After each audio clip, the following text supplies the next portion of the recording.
జై శ్రీరామ్. నేను మీ సంపద రచిత. అందరు ఎలా ఉన్నారండి? అందరూ ఎప్పుడు హ్యాపీగా సంతోషంగా ఉండాలి.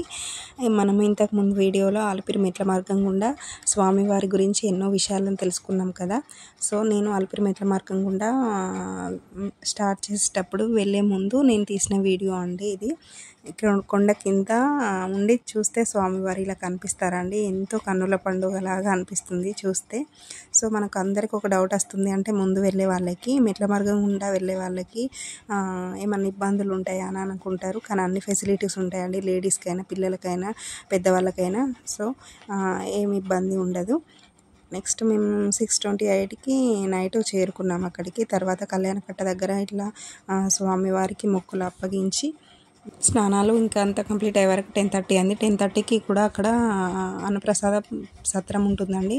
అక్కడ భోజనం చేసిన తర్వాత ఇంకా మేము సత్రంలోనే రెస్ట్ తీసుకుందాం అనుకున్నాం. కానీ ఆ స్వామి దయ వల్ల మాకు ఎమ్మెల్యే క్వార్టర్స్లో మంచిగా రూమ్ బుక్ అయిపోయింది.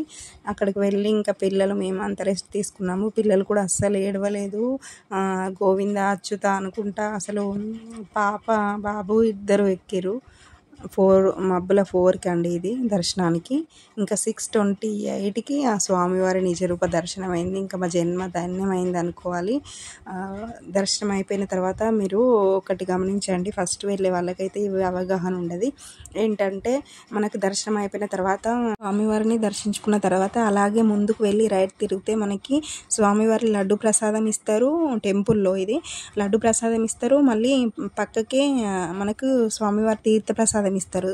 అందరూ స్వామివారి తీర్థం అయితే కంపల్సరీ తప్పకుండా తీసుకోండి. ఎందుకంటే నైటు స్వామివారి దగ్గర పెట్టిన ఆ తీర్థము సాక్షాత్తు ఆ బ్రహ్మనే వచ్చి తాకుతాడంట. సో అట్లాంటి పుణ్య తీర్థం అది. ఇది స్వామివారి పుష్కరిణి అండి. ఇది సాక్షాత్తు స్వామివారే వైకుంఠం నుండి భూపైకి తెప్పించుకున్న పుష్కరిణి అండి ఇది. మనకు ముల్లోకాలలో ఉండే సకల తీర్థాలు ఈ పుష్కరిణిలోనే కొలువై ఉంటాయని వరాహస్వామియే భూదేవితో వివరిస్తున్నట్లు వరాహ పురాణం చెప్తుంది. ఇంకా దర్శనం అదంతా అయిపోయిన తర్వాత 12:30-1 అయింది. అక్కడ నుండి ఇంకా రూమ్కి వచ్చి రెస్ట్ తీసుకొని మళ్ళీ స్వామివారి కోసం మళ్ళీ కొండపైకి వెళ్ళామండి. మళ్ళీ టెంపుల్లోకి వెళ్ళాము. అసలు అక్కడ నుండి రావాలని అనిపించలేదండి. ఇది స్వామివారి రథచక్రము. అటు సైడు ఇంకా కొంచెం ముందుకు గొల్ల మండపం ఉంటుందండి. అసలు అక్కడ నుండి రావాలే అనిపించలేదండి. 2 days కొండపైనే ఉన్నాము, కొండపైనే నిద్ర చేసినాము. దర్శనం అయిపోయిన తర్వాత కూడా మళ్ళీ వెళ్ళాము. ఇక్కడ చూడండి, నిజంగా ఇది ఒక భూలోక వైకుంఠం అనే చెప్పాలి. ఇక్కడ చూస్తే అసలు మనము నిజంగా భూమిపైననే ఉన్నామా అని అనిపిస్తుంది. అట్లా డౌట్ వస్తుందండి.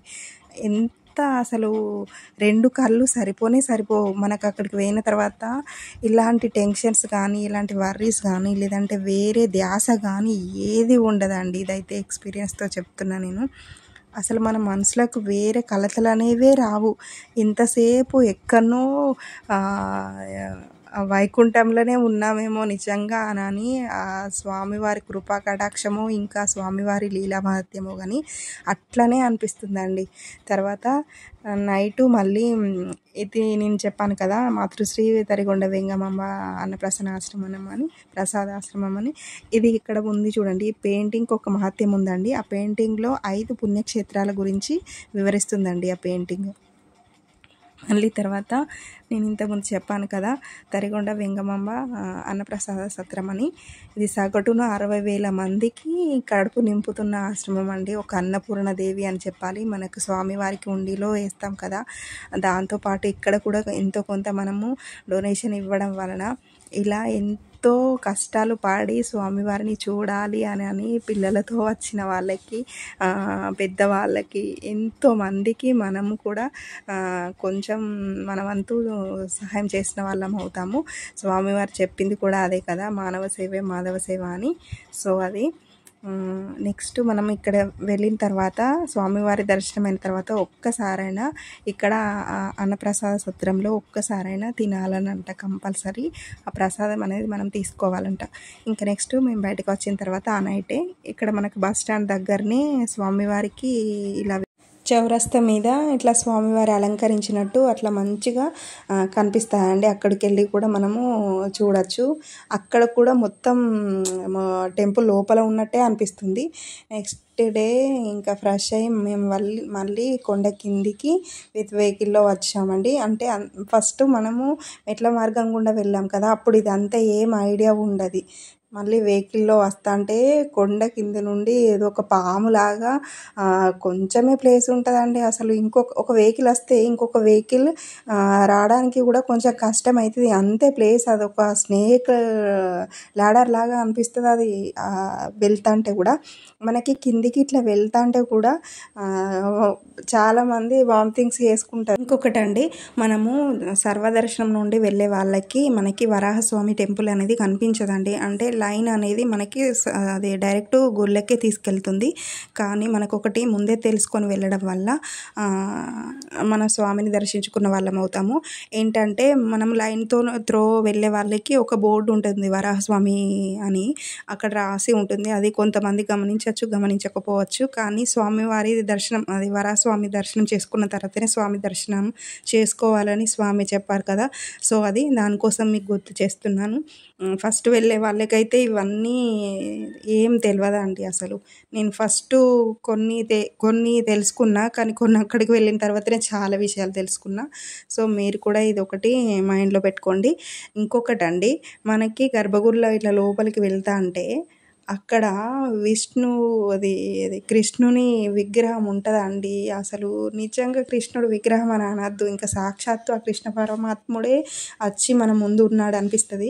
జస్ట్ మనకి అట్లా కనిపిస్తుంది అంతే, కానీ అది చూస్తేనైతే 2 కళ్ళు సరిపోవు అనిపిస్తుంది అండి.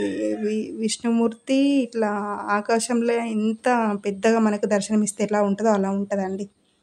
నెక్స్ట్ మీకు ఇంకొకటి చెప్పాను కదా, హనుమాన్ విగ్రహము మనకు మెట్ల మార్గం గుండా ఇంకా రోడ్డు మార్గం నుండా అని చెప్పింది ఇక్కడే అండి. మనం ఇంతకుముందు మెట్ల మార్గం నుండి వెళ్ళినప్పుడు చూసినాము, ఇప్పుడు రోడ్డు మార్గం నుండి వచ్చేటప్పుడు చూపిస్తున్నా చూడండి. అదే నేను ఇంతకుముందు చెప్పింది అయితే కంపల్సరీ గుర్తుపెట్టుకోండి. అది అట్లాంటివి మనం బయట ఎక్కడ చూడలేమండి. ఇంకా అవి అలా వెళ్ళినప్పుడు చూస్తే ఇంకా అది మనకు మైండ్లో అట్లనే ఉండిపోతుంది. మనకి ఇంకా అసలు జన్మధాన్యమైంది అనిపిస్తుంది. నాకైతే అట్లనే అనిపించిందండి. 2 days అయితే నేను ఫస్ట్ టైం వెళ్ళిన, ఇంకా 2 days నా జీవితంలో ఇంకా అది మరపురాని క్షణాలనే చెప్పాలి. నెక్స్ట్ నరసింహస్వామి టెంపుల్ అని చెప్పిన కదా ఆ వీడియోలో, నరసింహస్వామి టెంపుల్కి ఇంకా మోకాళ్ళ పర్వతానికి మధ్యలో, మోకాళ్ళ పర్వతానికి ముందు 7 అక్కచెల్లెళ్ళను చిన్న గుడి ఉంటుంది కదా, స్వామివారి అక్కచెల్లెళ్ళు, ఆ టెంపుల్కి ఇంకా అది ఆ స్వామివారికి మధ్యలో ఇది రోడ్డు మార్గం అండి. ఇంతమంది అసలు ఈ మార్గం గుండా ఇంత దూరం మేము నడిచొచ్చామా, అసలు అది తెలియలేదు. మళ్ళీ నడవాలనిపిస్తుందండి. ఒక్కసారి కంప్లీట్ అయిన తర్వాత మళ్ళీ నడవాలనిపిస్తుంది. అదేందో కానీ అట్లా ఉంటుంది అండి. వాళ్ళందరికీ వాళ్ళ పాదాలకు మొక్కిన తక్కువనే అండి. అంత ఓపిక అసలు అంత, అది ఆ స్వామివారి భక్తిలో నీలమై వాళ్ళందరూ అట్లా వెళ్తారు. సో మేమందరికీ దండం పెట్టుకుంటూ వచ్చేసాము. నెక్స్ట్ మనము వెళ్ళేది ఇస్కాన్ టెంపుల్ అండి. ఇస్కాన్ టెంపుల్ మొత్తం మనకు భాగవతమే కనిపిస్తుంది ఇక్కడనైతే. ఈ టెంపుల్లో ఇక్కడ కూడా 2 కళ్ళు సరిపోవు ఆ తండ్రిని చూస్తుంటే. ఇంక ఇక్కడ భగవద్గీత ఇట్లా పెద్దగా స్ట్రక్చర్ పెట్టి ఇట్లా పెద్దగా పెట్టిరండి. మెయిన్ స్వామి చెప్పింది ఇదే కదా, గీతోపదేశం. సో పెద్దగా ఇట్లా పెట్టి టెంపుల్ ముందు మనకు ఇలా కనిపిస్తుంది. నెక్స్ట్ టెంపుల్ ఇది గజస్తంభము. ఇంకా టెంపుల్ బయట కూడా మనకు అన్ని తులసి తోటనే ఉంటుందండి. ఇటు సైడ్కి రైట్ సైడ్, లెఫ్ట్ సైడ్, ఇటు సైడ్లకి మొత్తము తులసి వనమే ఉంటుంది. తులసి వనము ఇంకా పూల తోటలే ఉంటాయండి. ఇంకొకటి, ఇక్కడికి మీరు వెళ్తేనైతే ఇస్కాన్ టెంపుల్లోకి వెళ్తేనైతే ఇక్కడ అన్ని బుక్స్ మాత్రము ఎంత మంచిగా ఉంటాయండి. అన్నిటికి సంబంధించిన బుక్స్ ఉంటాయండి. మనకి భాగవతము, ఇంకా భగవద్గీత, రామాయణము, మహాభారతము, ఇవే కాకుండా ఇంకా మంచి మంచి బుక్స్ ఉంటాయండి. మీరు ఇక్కడికి వెళ్తేనైతే కంపల్సరీ నా సజెషన్ అయితే భగవద్గీత తెచ్చుకోండి. ఎందుకంటే భగవద్గీత మనకి ఎక్కువ సంస్కృతంలోనే ఉంటుంది కదా, దాన్ని చదవడానికి కూడా కొంచెం కష్టమవుతుంది. కానీ ఇక్కడ మాత్రమే దొరుకుతుంది. ఒకటి ఏంటి అంటే భగవద్గీత మనకి సరళ తెలుగు భాషలో మామూలుగా మనం చదివే భాషలోనే సరళంగా ఉంటుందండి. 350 రూపీస్ అనుకుంటా, 350 రూపీస్ ఉంటుంది భగవద్గీత. ఇక్కడ తీసుకోండి. మనకి అది ఓపెన్ చేసి చదివితే కూడా మనకి మన వేళ మనకు అర్థమవుతుంది. ఇంకా ప్రతిదానికి తాత్పర్యము, ఇంకా అర్థము, అన్ని భావము అన్నీ చక్కగా ఉన్నాయి. మీరు వెళ్తేనైతే అదొక్కటి మాత్రం తీసుకోండి. ఇంట్రెస్ట్ ఉన్న వాళ్ళైతే తీసుకోండి. ఈ టెంపుల్ లోపల అండి స్వామి దర్శనం మంచిగా అయింది.